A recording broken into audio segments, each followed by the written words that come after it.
오늘 합독한 말씀 빌립보서 4장 21절로 23절 말씀 가지고 기쁨 20번째로 축복할 데 없는 기쁨이라는 제목으로 함께 은혜의 말씀 나누겠습니다. 한번 따라하시기 바랍니다. 축복할 데 없는 기쁨, 축복할 데 없는 기쁨. 자, 드디어 오늘로 이 빌립보서가 끝납니다. 이 20번째로 빌립보서 강의 시리즈 기쁨 시리즈가 오늘로 끝납니다. 20주간을 준비하면서 제 나름대로 많은 새로운 시도였고 많은 기도의 시간들이었습니다. 부디 바라고 원하기는 이 기쁨 시리즈를 통해서 여러분들 삶 가운데 힘들고 어려운 분들마다 기쁨이 넘쳐나시고 절망에 빠진 분들마다 희망이 넘쳐나시는 귀한 이 기쁨 시리즈가 되기를 바랍니다. 이제 지나갔지만 지나간 것들도 하나씩 유튜브에서 살펴보시면서 다시 되새김질하면서 여러분들의 기쁨이 회복됐으면 좋겠습니다. 자, 바울이 이 빌립보 성도들에게 쓴 편지는요, 인사말로 시작했어요. 그러다가 이제 어느덧 오늘 본문에 그리스도 예수 안에 있는 성도들에게 각각 문안하라, 주 예수 그리스도의 은혜가 너희 심령에 있을지어다라는 이 문안과 이 축복의 말로 마침표를 찍게 됩니다. 오늘 이 바울의 끝 인사도 언뜻 보기에는 별다른 것 없는 것 같지만 사실은 그 안에서 바울의 마음과 이 빌립보 성도들의 상태를 확인할 수가 있어요. 또 한 걸음 더 나아가서 중대한 교훈을 우리가 얻을 수 있습니다. 자, 오늘 바울의 끝 인사를 통해서 바울이 이 빌립보서를 통해 우리에게 주고자 하는 마지막 귀한 권면을 살펴보고 은혜를 받는 귀한 시간이 되기를 바랍니다. 자, 첫 번째, 서로 문안하며 인사라고 합니다. 바울의 끝 인사를 통해서 우리는 바울이 성도들을 어떤 마음으로 대하고 있는지 분명하게 확인할 수 있습니다. 빌립보서 4장 21절로 22절을 보겠습니다. 같이 합독합니다. 그리스도 예수 안에 있는 성도에게 각각 문안하라. 나와 함께 있는 형제들이 너희에게 문안하고 모든 성도들이 너희에게 문안하되 특히 가이사의 집 사람들 중 몇이니라. 보십시오. 문안하라, 문안하고 문안하되, 서로 이게 문안하라고 강조를 하고 있습니다. 이 바울은 이 빌립보 성도 각각에게, 그러니까 한 사람 한 사람에게 안부를 전해달라고 부탁을 하고 있습니다. 어쩌면 여러분들은 이렇게 생각할 거예요. 이게 뭐 그리 대단한 일이냐고 생각할 수도 있어요. 오늘 21절하고 22절에 나온 문안하라, 문안하고 문안하되, 이게 뭐 대단한 일이냐 이거지요. 뭐 인사야 항상 평상시에 있는 일 아니냐 이렇게 생각할 수 있어요. 하지만 가만히 생각하면 생각할수록 바울이 성도들을 얼마나 아끼고 사랑했는지 깨닫게 된다는 거지요. 바울은 빌립보에, 좀 더 정확하게 말하면 빌립보 지역에 있는 성도들이라는 다수를 대하면서도요, 결코 개개인을 잃지 않고 있다는 거예요. 성도 한 사람 한 사람을 떠올렸다는 거지요. 물론 끝인사에 성도들의 이름을 일일이 나열하지는 않았어요. 하지만 바울은 이 빌립보서 전체를 보면요, 빌립보서 1장 1절에 뭐라고 했냐면 빌립보 교회 지도자들과 집사들을 언급했고요, 빌립보서 2장 19절로 30절에 보면 에바브로디도와 디모데의 헌신과 수고를 칭찬했고요, 빌립보서 4장 2절로 3절에 보면 또 유오디아와 순두계에게 그리고 글레멘데에게 각각 권면을 했어요. 이 정도면 비록 마지막 인사에 이름이 들어가 있지 않다 하더라도 바울이 빌립보서를 쓰면서 성도 한 사람 한 사람을 떠올렸다고 생각할 수 있다는 거지요. 우리는 성도들을 대하는 바울의 자세를 좀 본받아야 돼요. 사람과의 관계가 아름다우려면 여러분 어떻게 해야 되는 줄 아세요? 사람과의 관계가 좋으려면 어떻게 해야 되는 줄 아세요, 여러분? 인사를 잘해야 돼요, 인사를. 로마 감옥에 있는 사도 바울은요, 빌립보서를 마감하면서 어떻게 빌립보 교인들에게 마지막 권면하고 있어요. 21절 다시 한번 볼까요? 그리스도 예수 안에 있는 성도에게 각각 문안하라, 이렇게 권면하고 있어요. 여러분, 문안하라는 이 말은요, 인사라는 말이에요. 인사라. 바울은 인사, 이 문안을 아주 강조한 사람이에요. 이 말은 이 편지를 받는 지도자들에게 이 바울의 안부를 각 성도들에게 전해줄 것을 부탁하는 말도 되지만 성도가 서로 인사할 것을 권면하는 말도 되는 거예요. 여러분, 바울이 인사라고 한 대상은요, 오늘 보니까 그리스도 예수 안에 있는 성도들이에요. 그러니까 이 바울은 항상 이 바울 서신을 보면 예수 그리스도 안에서 모든 것을 해결하려고 그래요. 이해하려고 그래요. 지금 오늘 보십시오. 그리스도 예수 안에 있는 성도에게 각각 문안하라고 되어 있어요. 자, 그리스도 예수를 믿는 모든 성도들은 누구예요, 여러분? 구원받은 성도들을 얘기해요. 구원받은 성도들은요, 서로 항상 인사해야 된다는 거지요. 여러분, 그리스도 예수 안에 있다는 이 한 가지 조건으로 지연이나 학연이나 혈연을 초월하고 있는 겁니다. 이것은 서신서를 쓸 때 바울이 아주 강조한 말이에요. 바울이 13 서신서를 썼는데 이 13 서신서를 쓸 때마다, 편지를 쓸 때마다 바울이 아주 강조한 말이에요. 이 인사는요, 로마서에서도 마감을 할 때 여러 사람을 열거하면서 인사하라고 계속 강조하고 있고요. 고린도전서, 고린도후서, 골로새서, 데살로니가후서, 디모데후서, 디도서, 빌레몬서 등에서 계속 강조하면서 문안을 권면하고 문안하는 것을 보게 돼요. 바울은 이 성도와 관계에 있어서 인사를 게으르게 하지 않았다는 것을 볼 수 있다는 거지요. 당장 이 빌립보서에만 서로 문안하고 인사하는 걸로 끝나지 않아요. 빌립보서도 보세요. 처음에도 인사로 시작해서 마지막도 인사로 끝나요. 근데 모든 서신서에 보면요, 인사로 시작해서 인사로 끝나는 것을 보게 된다는 거지요. 그 얘기는 무슨 얘기냐면 바울은 인사를 굉장히 중요하게 생각했다는 거지요. 오늘 본문에도 자신과 함께 있는 형제들이 빌립보 교인들에게 인사한다고 말하고 있어요. 여기서 자신과 함께 있는 형제들, 아마 디모데와 누가였을 겁니다. 그들이 빌립보 교인들에게 문안한다는 겁니다. 여러분, 여기서 우리가 진짜 깨달을 게 있어요. 그게 뭐냐면 우리 안에서 이 아름다운 성도의 교제가 이루어져야 된다는 거지요. 함께 나눔이 있어야 된다는 거예요. 그 출발점이 뭐냐면 인사라는 거예요. 그러니까 우리가 주일날 이렇게 딱 오면요, 인사 좀 잘합시다. 할렐루야 하고 서로 끌어안아주고, 뽀뽀할 필요는 없지만 서로 끌어안아주고 격려해주고 우리가 인사를 잘하는 우리 교회가 됐으면 좋겠습니다. 여러분, 교회가 대형화되면요, 이렇게 하고 싶어도 못해요. 이 성도의 교제가 약화됩니다.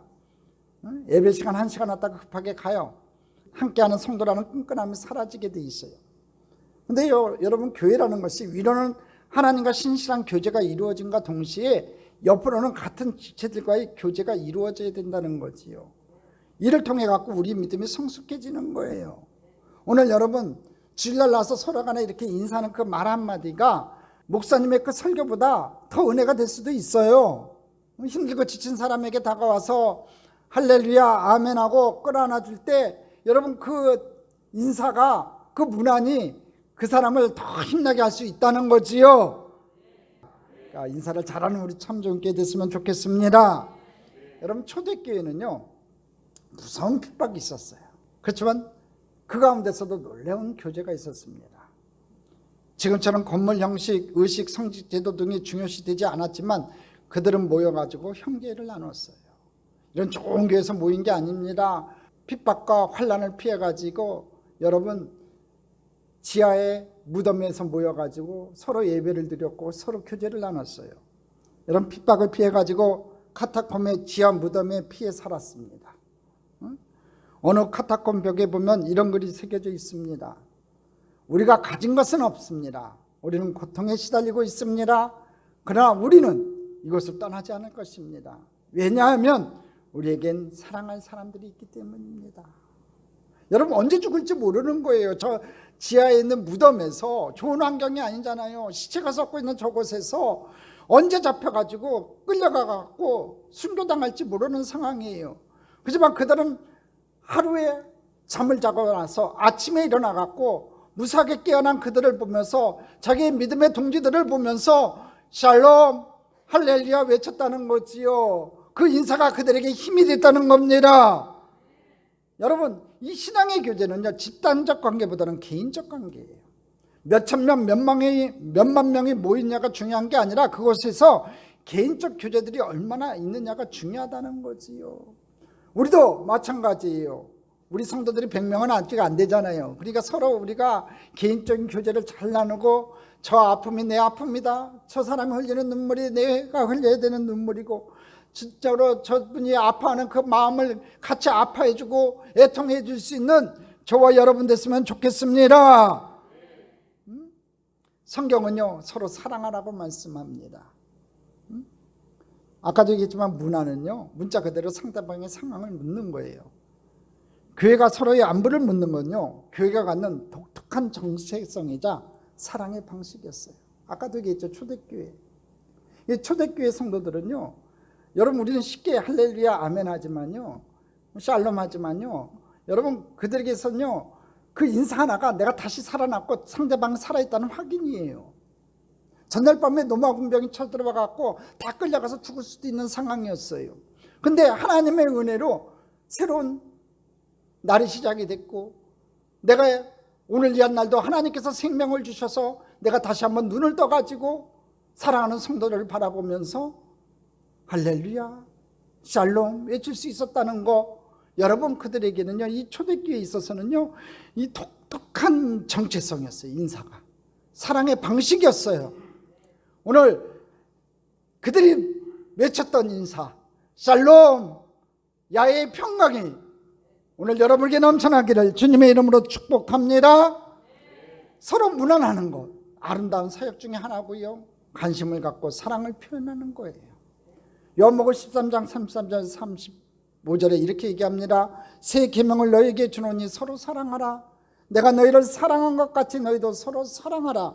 너희가 서로 사랑하면 이로써 모든 사람이 너희가 내 제자인 줄 알리라. 여러분 보십시오. 사랑은 순종이 필요한 명령이에요. 사랑하래요. 사랑하래요. 여러분 정서적인 접근이나 감정적인 접근이 아니라 사랑은요 의지적인 접근의 영역이라는 거지요. 정서가 허락하는 사람만, 감정이 허락하는 사람만 사랑하는 것이 아니라는 겁니다. 모두 다 사랑해야 되는 거예요. 그래서 우리 교인들은 의지적으로 사랑해야 돼요. 사랑은 하나님 말씀에 순종하느냐 불순종하느냐의 문제라는 거지요. 십자가의 사랑으로 사랑하기로 결심하면요 얼마든지 서로 사랑할 수 있어요. 그런데 오늘 성경은 사랑하는 관계에서 가장 기본이 되는 것이 서로 인사하는 것이라고 우리에게 가르쳐주고 있다는 거예요. 표현되는 거예요. 인사하는 거 그거 별거 아닌 것 같지만 인사만 잘해도 아름다운 인간관계를 맺을 수 있고 함께 잘 살 수 있는 거예요. 한 젊은이가 있었습니다. 이 경기장에 몰래 숨어 들어가다가 경비원에게 발각되어 도망치던 운동을 꽤나 좋아했지만 가난한 월급쟁이였던 젊은이가 있었어요. 그러나 그는 마침내 미국 프로농구 필라델피아 세븐티식서스 16이라는 그 표시가 되어 있는 필라델피아에 있는 이 농구 구단이 있어요. 프로농구 구단이 있어요. 거기에 구단주가 됐어요. 그의 이름은 팩 크로스입니다. 그는 자신의 성공 비결을 담아 내 안의 위대함을 느껴라라는 책을 썼습니다. 그 책에서 그는 자기 삶을 개척한 비법에 대해서 아주 중요하면서도 간단하고 쉬운 얘기를 해요. 안녕하세요, 안녕히 가세요, 안녕하세요, 안녕히 가세요라는 이 인사를 적절한 열정과 에너지를 가지고 하라는 거예요. 이러면 성공한다는 겁니다. 그냥 힘없이 안녕하세요, 안녕히 가세요 이런 게 아니라 이 적절한 열정, 아주 이 에너지를 가지고 여러분 인사라는 거지요. 안녕하세요, 안녕히 가세요. 이렇게 아주 밝으면서도 기쁘게 인사하는 겁니다. 근데 이런 인사가 기회를 열어준다는 거예요.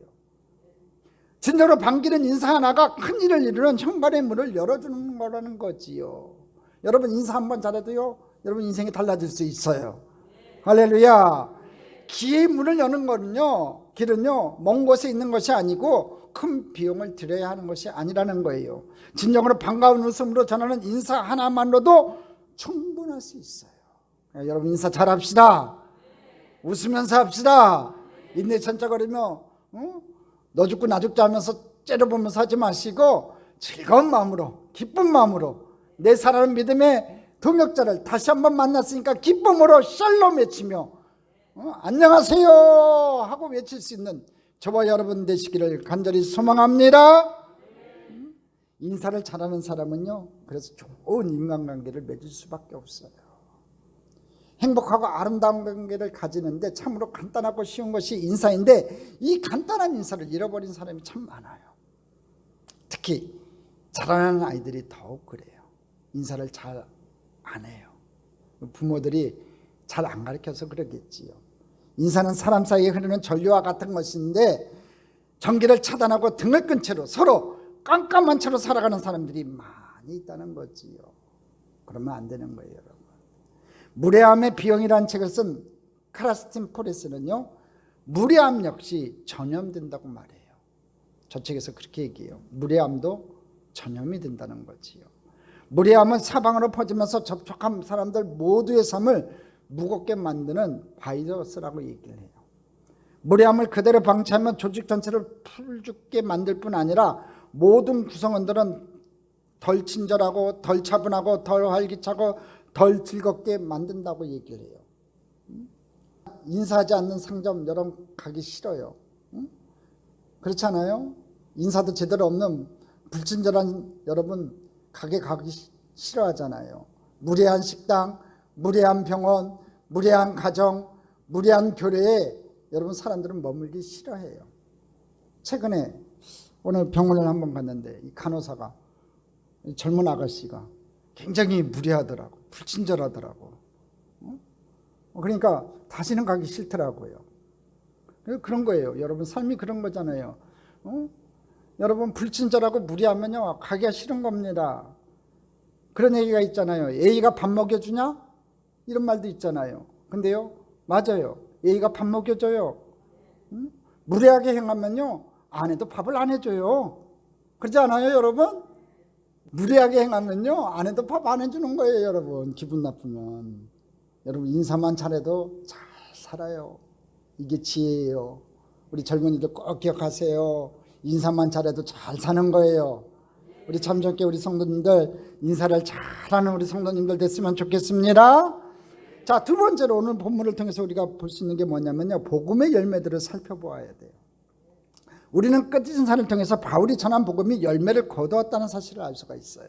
빌립보서 4장 22절을 다시 한번 읽어보겠습니다. 합독합니다. 모든 성도들이 너희에게 문안하되 특히 가이사의 집 사람들 중 몇이니라. 여기서 가이사는요 여러분 로마 황제를 뜻해요. 로마 황제.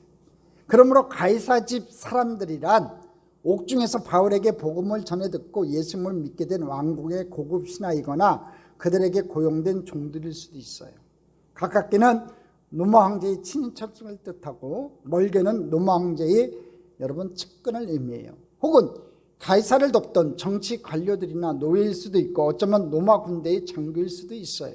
중요한 것은 이 복음이 로마의 중심부 중에서도 중심부, 최상위층 중에서도 최상위인 가이사의 집에까지 들어갔다는 거예요.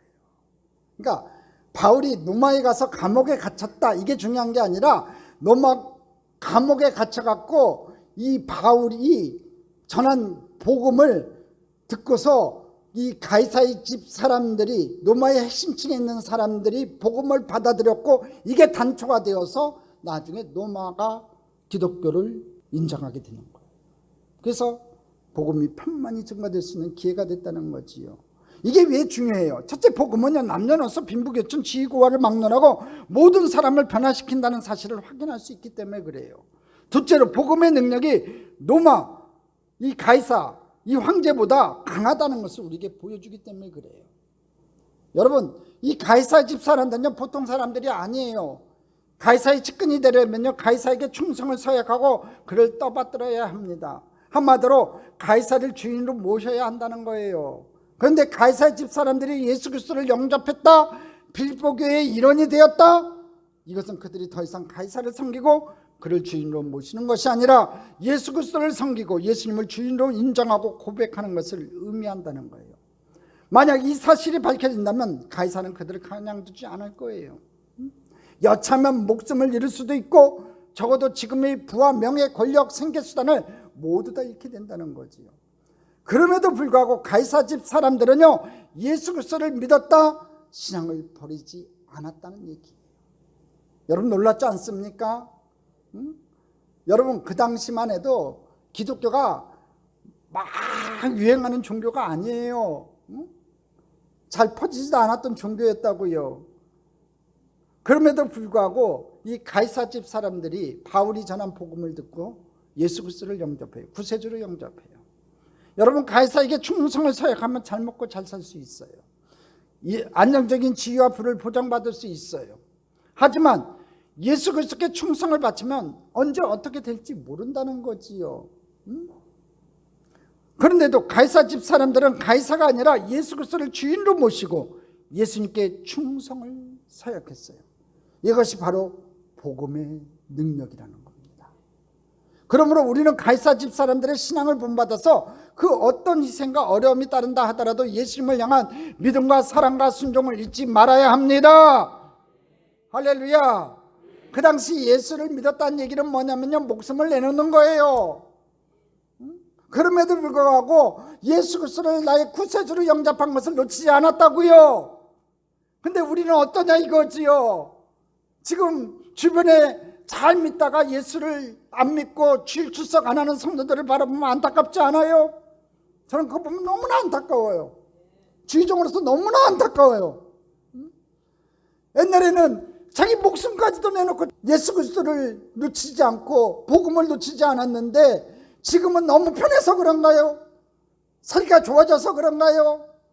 주님 오실 날이 가까우고 있는데 그 징조가 우리 눈에 지금 보여지고 있는데도 그걸 보지 못하는 영적인 소경이 돼서 그런 거예요. 우리가 깨어서 기도해야 돼요. 주님을 다시 붙잡아야 돼요. 하나님 앞에 무릎 꿇어야 돼요. 내 잘났다 너 잘났다 할 필요도 없고요. 여러분, 주님 앞에 온전히 무릎 꿇고 우리가 온전히 내 믿음을 보일 수 있는 신앙인이 돼야 돼요. 진짜 주님 오실 날이 멀지 않았어요. 세계 정세가 그렇고요. 진짜로 주님 오실 날이 멀지 않은 이때 우리가 깨어서 기도해서 기름 준비할 수 있는 믿음의 귀한 사람들이 될 줄 믿습니다. 여러분, 학업 때문에 그렇다는 얘기도 많고요. 미래에 대한 걱정과 불안감이, 또한 친한 친구가, 남편과 아내의 반대가 우리 신앙을 막을 수가 있어요. 그 육적인 환경들이 그런 것을 막을 수가 있다는 거지요. 하지만 무엇이 더 중요한지 잘 생각해 봐야 된다는 거예요. 복음의 열매들이 내 삶 가운데 얼마나 맺혀 있는지 살펴보는 귀한 시간이 되었으면 좋겠습니다. 우리 모두 다 나로 말미암아 복음의 열매들이 맺혀지는 그런 삶을 살기를 주님의 이름으로 축복합니다. 바울이 로마 감옥에 들어가서 복음을 전했더니 여러분, 황제의 측근들이 예수를 믿었어요. 오늘 저와 여러분이 어떤 자리에 들어가든지 지혜 복음을 전합시다. 먼저 여러분의 집에 들어가서 복음을 전하세요. 예수 그리스도만이 구세주가 됩니다. 그 예수님을 믿어야지만이 구원받을 수 있습니다. 담대히 전하는 여러분 되기를 주님의 이름으로 축복합니다. 세 번째, 오늘 마지막 꺼진 인사를 통해서 우리가 알 수 있는 게 뭐냐면요, 은혜가 있어야 된다는 거예요. 바울은 사랑하는 빌립보 교인들에게 빌립보서를 마감하면서 마지막으로 어떤 말을 하고 있습니까? 23절을 다시 한번 읽어보겠습니다. 주 예수 그리스도의 은혜가 너희 심령에 있을지어다. 뭐가 있으라고 해요? 주 예수 그리스도의 은혜가. 그리스도의 은혜가 심령에 있도록 축복해 주었어요. 여러분, 그러시게 하는 사람도 있었고요, 율법주의에 빠진 사람들도 있었고요, 교회 내에서 서로 권력 다툼을 하는 사람들도 있었어요. 그러나 바울은 그런 사람에게도 은혜가 있기를 축복하고 있는 거예요. 이와 같은 은혜를 강조하는 축복은요, 바울 서신 첫머리와 끝부분에 빠짐없이 기록되어 있어요. 여러분, 바울 13개의 서신서 중 은혜를 강조하는 축복의 내용이 26문장이나 있어요. 그러니까 각 서신서에 처음과 끝이 있으니까 두 번씩 있었다는 거예요. 여러분, 당시의 일반 편지들은요, 끝에 뭐라고 쓰고 끝나냐면요, 안녕히 하고 끝나요. 안녕히. 응? 그러나 바울은 항상 은혜를 강조하며 끝냅니다. 바울이 성도와의 관계에서 무엇을 중요시 여겼는가를 알 수 있는 내용이에요. 여러분, 은혜는요, 신앙생활의 기초예요. 은혜 아니면 아름다운 관계를 가질 수가 없고요, 은혜 아니면 바울을 시기하는 사람의 문제가 해결될 수 없었고요, 은혜 아니면 두 여인에게 한 마음을 품으라고 교훈은 했지만 권력 다툼을 멈출 수가 없었고요, 은혜 아니면 바울에게 성경금을 보낼 수가 없었어요. 여러분, 초대교회 교회들에게 편지하면서 항상 은혜를 강조하는 이유를 다른 각도로 한번 생각해 보면요, 초대교회의 여러 문제들이 은혜가 아니면 해결될 수 없다는 것을 반증하기도 해요. 그러니까 바울이 바울 서신서마다 편지마다 은혜를 강조했겠지요. 여러분, 바울 서신서들이 대부분 그 편지를 받는 교회에 문제가 있어서 그 문제를 해결하기 위해 기록한 말씀들이에요. 겉면의 편지들이에요. 한번 대표적인 교회 고린도 교회를 한번 살펴봅시다. 교회 분열의 문제, 십자가에 대한 오해의 문제, 성령의 계시에 대한 무지, 근친상간 문제, 불신, 법정에 대한 송사 문제, 도덕적인 태만, 이혼, 우상제만, 방언, 부활의 교리 등 여러 가지 문제들이 아주 그냥 척척이 쌓여져 있는 교회가 여러분 고린도 교회예요. 근데 이 고린도 교회가요, 문제도 많은 교회였지만요, 은혜도 많은 교회였어요. 그 문제들을 통해 가지고 바울의 겉면을 통해 갖고 그들이 편해갈 때마다 하나님께서 주신 은혜가 많은 교회가 이 고린도 교회였어요. 여러 문제들에 대해서 교훈하고 이 고린도 전후서를 보면요, 마지막에 은혜를 강구해요. 여러분, 교훈한다고 다 해결되는 것이 아니라 하나님의 은혜가 임해야 해결될 수 있다는 것을 바울은 알았다는 거예요. 하나님의 은혜가 아니고는요, 우리 인간은 한순간도 존재하기 어려워요. 그 하나님의 은혜가 여러분에게 넘쳐나시기를 주님의 이름으로 축복합니다. 어느 날 샌프란시스코의 제자가 꿈을 꾸었습니다. 하나님의 한 아름다운 자리를 그에게 보여주면서 이렇게 얘기해요. 야, 저 자리는 네 스승 프란체스코의 자리니까 아무도 앉지 못하게 해야 된다 하고 얘기를 해요.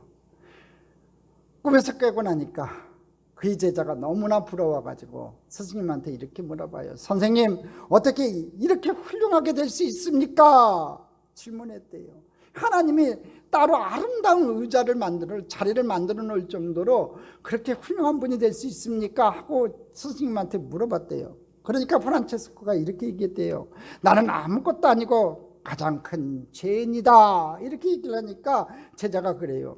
선생님, 그렇게 말하는 것은 위선이라고 얘기합니다. 어떻게 그렇게 얘기할 수 있어요? 하나님이 내 꿈에 보여줬는데 어떻게 그렇게 얘기합니까?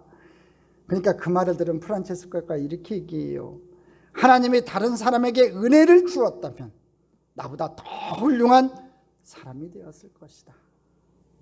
그래요. 그 하나님의 은혜가 우리에게 있어야 돼요. 그 하나님의 은혜가 있어야 오늘 여러분의 삶 가운데도 다가왔던 모든 문제가 해결됩니다. 질병의 문제도, 자녀들의 문제도, 재물의 문제도, 여러 가지 진로를 맡고 있는 여러 가지 어려운 문제도, 믿음의 문제도 하나님의 은혜가 있어야 됩니다. 인간이 가지고 있는 여러 가지 그 어려운 문제들, 그 저주의 쇠사슬을 끊을 수 있는 것도 오직 하나님의 은혜가 있어야 됩니다. 여러분, 은혜가 떨어지면 그렇게 좋은 관계도요, 한순간에 원수가 되어버립니다. 성경을 보십시오. 다윗을 그렇게 아끼던 사울이요, 은혜가 떨어지니까 한순간에 다윗이 시기심의 대상이 되어버리고 죽여야 할 대상이 되어버렸어요. 은혜가 충만할 때는 모세가 불평하는 백성들을 마음에 품고 기도했지만, 은혜가 떨어지면 같은 모세지만 지팡이로 반석을 치며 분노를 표출해요. 은혜가 충만하면 솔로몬이 여러분 1,000번제를 드리고 성전을 건축했지만, 똑같은 솔로몬인데도 은혜가 떨어지니까 수많은 여인들을 첩으로 거느리며 정략 결혼을 해요. 은혜 충만하면 다윗이 문맷돌로 골리앗을 무너뜨렸지만, 은혜 떨어지면 똑같은 다윗이지만 이웃 여인을 탐하고 간음하고 살인하는 짓을 해요. 은혜가 떨어지면 성령의 열매인 사랑과 희락과 화평과 자비와 양성과 충성과 온유와 절제 등의 열매는 사라지고요, 거짓과 교만과 탐욕과 보복과 악독과 변절과 시기와 이기심과 증오와 분노와 배망과 음란과 우상숭배 등이 마음을 지배해버리는 거예요. 그러니까 우리 안에 하나님의 은혜가 있어야 돼요. 그 은혜가 내게 있는지 체크할 수 있는 오늘 이 시간 됐으면 좋겠습니다. 여러분, 내가 받은 것 다 하나님의 은혜라고 고백할 수 있어야 돼요. 사도 바울이 그렇게 고백했죠. 내가 나 된 것은 하나님의 은혜로 된 것이니. 맞는 얘기예요. 저와 여러분, 오늘 이 시간 여러분이 된 것은 하나님의 은혜예요. 오늘 이 시간까지 인도하시는 그 하나님의 은혜가 있었기 때문에 그래요. 그 은혜를 한번 체크해 볼 수 있는 귀한 날 됐으면 좋겠습니다. 여러분, 죄로 말미암아 지옥에 갈 수밖에 없던 인간이 천국에 가는 것은요, 오직 하나님의 은혜로 가능한 것처럼 우리에게 하나님의 은혜가 있어야 돼요. 그 하나님의 은혜가 오늘 여러분에게 가득 차기를 주님의 이름으로 축복합니다. 우리가 모두 다 하나님의 은혜로 가득 찰 때 우리가 아름다운 관계가 될 수 있어요.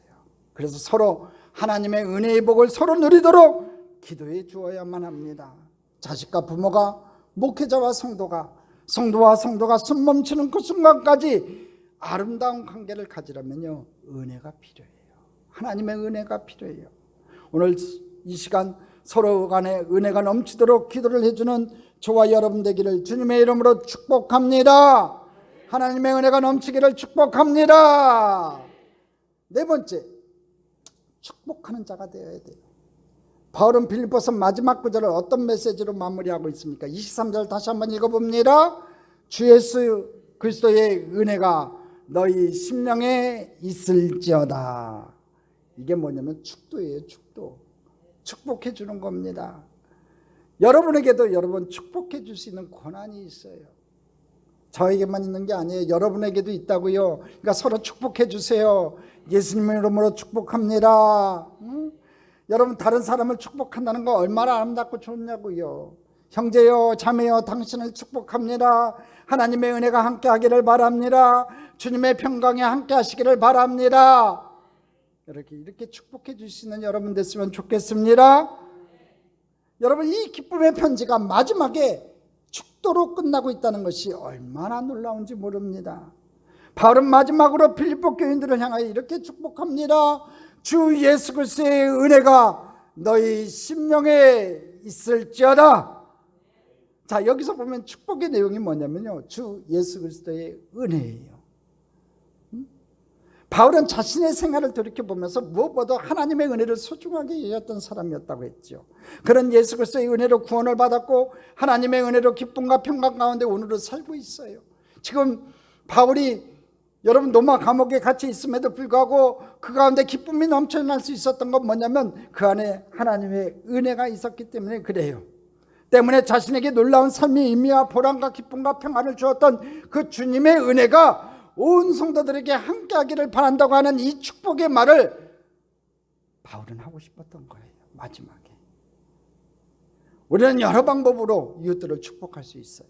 기도로 축복할 수도 있고, 따뜻한 말로 격려하고 축복할 수도 있고요, 전도함으로 가르침으로 축복할 수 있어요. 그 중에 제일이 뭔지 아세요? 은혜를 나누어주는 거예요. 은혜를 빌어주는 거예요. 하나님의 은혜를 나누어주는 겁니다. 오늘 저와 여러분이 그런 믿음의 사람들 됐으면 좋겠습니다. 이것이 축복해 주는 것 중에 최고의 축복이에요. 당신에게 하나님의 은혜가 있기를 바랍니다. 이렇게 축복해 주시는 저와 여러분 됐으면 좋겠습니다. 자, 두 번째, 축복의 보관 장소를 오늘 성경에는 분명히 기록해 놓고 있어요. 어디냐면 심령에 있을지어다 그랬어요. 심령. 이 헬라어로 푸뉴마입니다. 잘 아는 푸뉴마가 이 심령인데요, 마음의 주체, 다른 말로 얘기하면 영이에요. 영. 이 마음이라고 할 수 있죠. 심령의 은혜가 충만해야 된다는 거죠. 우리 심령에 무엇이 있느냐가 굉장히 중요합니다. 여러분 마음속에 나쁜 것으로 가득 차 있으면요, 나쁜 일만 하는 거예요. 오늘 여러분 마음에 무엇이 있는지 체크할 수 있는 귀한 시간이 되기를 바라고요. 여러분 그 심령에 무엇이 있느냐가 여러분 인생을 좌우한다는 거 꼭 기억하시기를 바랍니다. 심령이 삶 전체를 다스리기 때문에 그래요. 우리 마음 심령에 어떠한 것이 담겨 있느냐에 따라서 우리의 생각, 우리 인생도 결정돼요. 이 더러운 생각만 하면요, 입에서 더러운 말만 나오는 거고요. 여러분 늘 예수님만 생각하고 있으면 입속에서요 찬송과 기도가 나오는 거예요. 감사가 나오는 거예요. 여러분 마음속에 걱정과 근심이 있으면요 탄식밖에 안 나와요. 그렇지만 불평밖에 안 나오지만 오늘 여러분 안에 예수님을 온전히 모셔드리고 여러분의 인생의 주인도 하나님을 모셔드리면요 마음속에서 기쁨이 넘쳐나요. 환경은 그렇지 않은데 여러 가지 어려운 상황 가운데 계속해서 놓여 있지만, 질병 가운데 놓여 있지만, 문제 가운데 놓여 있지만 하나님이 내 안에 계시기 때문에, 참 좋으신 우리 주님이 나 안에 계시기 때문에 내 마음이 늘 기쁠 수 있어요. 할렐루야. 그래서 마음의 중요성을 성경은 늘 이렇게 이야기합니다. 잠언서 10장 32절입니다. 노하기를 더디하는 자는 용사보다 낫고 자기의 마음을 다스리는 자는 성을 빼앗는 자보다 나으니라. 할렐루야. 여러분 마음을 다스리는 자는요 성을 빼앗는 자보다 낫대요. 성을 빼앗아봤자 아무 소용없다는 거죠. 마음을 다스려야 된다는 거예요. 또 잠언서 4장 23절에 이렇게 얘기합니다. 무릇 지킬 만한 것 중에 더욱 내 마음을 지키라. 생명이 그러니 이에서 남이니라. 지킬 만한 것 중에 최고가 뭐냐면요, 마음을 지켜야 돼요. 무엇보다도 마음, 심령을 잘 지켜야 된다는 거지요. 그것이 무너지면 다 무너지는 겁니다. 여러분, 우리가 예수님 믿으면서 수많은 일들이 생길 수 있어요. 우리가 예수 믿으면 매일같이 좋은 일만 있다? 그건 거짓말이에요. 여러분. 응? 부부간에도 매일 좋은 일만 있습니까? 싸울 날도 있고, 자녀들 가운데 문제가 생길 수도 있고, 질병에 걸릴 수도 있고, 재물에 문제가 생길 수도 있고, 여러 가지 생각지도 못했던 수많은 일들이 내 삶 가운데 생길 수가 있어요. 그러나 중요한 것은 그런 일들 자체가 아니라는 거예요. 그런 현상이 아니라는 거지요. 오늘 그것을 바라보고 있는 여러분의 마음의 상태가 중요하다는 거예요. 똑같은 상태, 똑같은 현상을 바라보고 있지만 여러분의 마음의 상태가 기쁘고 즐거우면요, 그 문제는 문제가 아닌 거예요. 믿음으로 가득 차고 있으면, 예수님으로 가득 차고 있으면, 성령님으로 가득 차고 있으면 그 문제는 문제가 아닌 거예요. 할렐루야. 우리 심령만 바르게 지키면 무슨 일이 일어나도 괜찮은 거예요. 문제가 안 되는 거예요. 마음만 굳건히 세워져 있다면 고난과 핍박도 넘어설 수 있는 거고요. 우리 주님께서, 내 안에 계신 그 주님께서 모든 것을 해결할 수 있어요. 여러분, 마라 있음물 가운데도 이끄시는 하나님이지만, 여러분 물샘 12가 종려나무 칩수가 있는 엘림의 땅으로 이끄시는 분도 우리 하나님이세요. 광야에 아무것도 없었지만 여러분 만나와 메추라기를 보내시는 분이 우리 하나님이신 거예요. 반석에서 생수를 내신 분이 우리 하나님이신 거예요. 광야에는 길이 없어요. 그렇지만 이스라엘 백성들이 40년을 걸어갈 수 있었던 건 뭔지 아세요? 구름 기둥과 불 기둥이 그들을 인도했기 때문에 그래요. 오늘 여러분 인생에 어떤 문제가 있어요? 그 문제만 보지 말라는 거예요. 그 문제의 종으로 살지 말라는 거예요. 오늘 여러분 마음에 예수님을 온전히 모셔드리고 성령으로 충만하셔서 그 문제를 바보로 바라볼 수 있는 저와 여러분 됐으면 좋겠습니다. 바울이 그랬다는 거예요. 바울이 그렇게 사역했다는 거예요. 그래서 그는 이렇게 마지막으로 축복할 수 있었어요. 주 예수 그리스도의 은혜가 너희 심령에 있을지어다. 주 예수 그리스도의 은혜가 너희 심령에 있기를 축복하노라. 이렇게 축복할 수 있었어요. 여러분, 인생 최고의 축복은 로또가 아니에요. 주 예수 그리스도의 은혜가 우리 심령에 있는 것이 가장 큰 축복이에요. 사실 우리는 불확실한 세상에 살아가고 있지요. 언제 무슨 일이 일어날지 몰라요. 무슨 일이 어떻게 닥치든 어떤 환경과 상황에 처해든 주 예수 그리스도의 은혜만 있으면 충분한 거예요. 하나님의 은혜만 떠나지 않으면 되는 거예요. 그 은혜가 여러분을 잡아주고 여러분을 받쳐주면 환난 중에서도 기뻐하게 해줄 거예요. 문제가 해결될 거예요. 질병이 떠나갈 거예요. 가난이 떠나갈 거예요. 자녀가 돌아올 거예요. 그 은혜가 여러분에게 있기를 간절히 소망합니다. 수많은 교회를 세우고 이방인의 사도가 된 바울, 그가 끝까지 주의 일을 감당하고 로마 감옥에서 주차도 일한 편지를 남길 수 있었던 것은요, 그의 심령에 있는 은혜 때문에 그랬어요. 바울 사도는 빌보스의 마지막 장을 시작하면서 다음과 같이 말을 했죠. 4장 1절이에요. 그러므로 나의 사랑하고 사모하는 형제들, 나의 기쁨이요 면류관인 사랑하는 자들아. 바울이 빌립보 성도들을 자신의 기쁨과 면류관이라고 고백하며 축복할 수 있었던 것은 무엇 때문이에요? 바울이 그들에게 복음을 전하고 또 그들의 신앙이 잘 자라도록 도왔기 때문에 그래요. 아마도 바울은 천국에서 예수님을 만났을 때 빌립보 성도들을 가리키면서 이렇게 얘기하겠죠. 예수님, 저 빌립보 성도들이 저희 면류관입니다. 제가 전도하고 제가 가르쳤고 제가 도왔거든요. 저들은 저의 기쁨, 저의 면류관입니다 라고 말했을 거예요. 그래서 바울은 기쁘게 그들을 축복합니다. 영적 자녀들을 축복합니다. 주 예수 그리스도의 은혜가 너희 심령에 있을지어다. 오늘 저는 여러분을 축복하기를 원합니다. 주 예수 그리스도의 은혜가 여러분의 심령에 있기를 간절히 축복합니다. 여러분 행복한 삶을 살기를 원하십니까? 그렇다면 여러분 이웃들을 축복하십시오. 만나는 사람마다 축복의 메시지를 전하십시오. 예수 그리스도가 우리의 구세주가 된다고 전하십시오.